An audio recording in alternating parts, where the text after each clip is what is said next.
Genèse, chapitre 17. Circoncision et promesse d'Isaac. Lorsqu'Abraham fut âgé de 99 ans, l'Éternel apparut à Abraham et lui dit : « Je suis le Dieu Tout-Puissant. Marche devant ma face et sois intègre. J'établirai mon alliance entre moi et toi, et je te multiplierai à l'infini. » Abraham tomba sur sa face, et Dieu lui parla en disant : « Voici mon alliance que je fais avec toi. Tu deviendras père d'une multitude de nations. On ne t'appellera plus Abraham, mais ton nom sera Abraham, car je te rends père d'une multitude de nations. Je te rendrai fécond à l'infini. Je ferai de toi des nations, et des rois sortiront de toi. J'établirai mon alliance entre moi et toi, et tes descendants après toi, selon leur génération. Ce sera une alliance perpétuelle, en vertu de laquelle je serai ton Dieu et celui de ta postérité après toi. Je te donnerai, et à tes descendants après toi, le pays que tu habites comme étranger, tout le pays de Canaan, en possession perpétuelle, et je serai leur Dieu. Dieu dit à Abraham : « Toi tu garderas mon alliance, toi et tes descendants après toi, selon leur génération. C'est ici mon alliance, que vous garderez entre moi et vous, et ta postérité après toi. Tout mâle parmi vous sera circoncis. Vous vous circoncirez, et ce sera un signe d'alliance entre moi et vous. À l'âge de 8 jours, tout mâle parmi vous sera circoncis, selon vos générations, qu'il soit né dans la maison ou qu'il soit acquis à prix d'argent, de tout fils d'étranger, sans appartenir à ta race.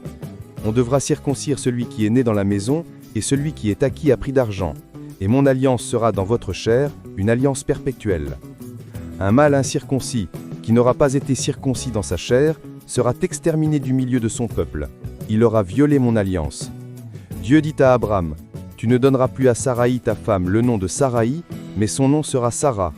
Je la bénirai, et je te donnerai d'elle un fils. Je la bénirai, et elle deviendra des nations. Des rois de peuples sortiront d'elle. » Abraham tomba sur sa face. Il rit et dit en son cœur : « Naîtrait-il un fils à un homme de 100 ans ? Et Sarah, âgée de 90 ans, enfanterait-elle ? » Et Abraham dit à Dieu : « Ô qu'Ismaël vive devant ta face !» Dieu dit : « Certainement Sarah ta femme t'enfantera un fils, et tu l'appelleras du nom d'Isaac.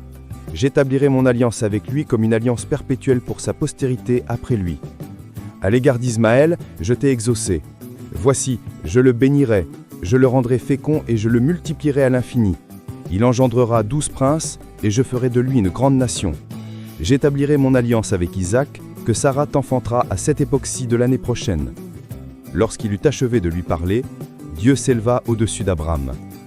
Abraham prit Ismaël, son fils, tous ceux qui étaient nés dans sa maison et tous ceux qu'il avait acquis à prix d'argent, tous les mâles parmi les gens de la maison d'Abraham, et il les circoncit ce même jour, selon l'ordre que Dieu lui avait donné. Abraham était âgé de 99 ans lorsqu'il fut circoncis. Ismaël, son fils, était âgé de 13 ans lorsqu'il fut circoncis. Ce même jour, Abraham fut circoncis, ainsi qu'Ismaël, son fils. Et tous les gens de sa maison, nés dans sa maison ou acquis à prix d'argent des étrangers, furent circoncis avec lui. En résumé, Dieu renouvelle son alliance avec Abraham. Méditons. Les promesses de Dieu s'accomplissent, même quand elles semblent impossibles. Prions. Seigneur, grave ton alliance dans mon cœur. Amen. Chers frères et sœurs, merci d'avoir suivi cette méditation sur Parole de Dieu au quotidien. Si cette vidéo t'a touché, mets un like, abonne-toi et active la cloche pour ne rien manquer. Chaque jour, laisse la parole de Dieu fortifier ta foi, apaiser ton cœur et illuminer ton chemin. Partage cette vidéo pour que la lumière de Dieu continue de briller dans le monde. Et souviens-toi, Dieu t'aime et marche avec toi chaque jour. À très bientôt dans une nouvelle méditation de Parole de Dieu au quotidien.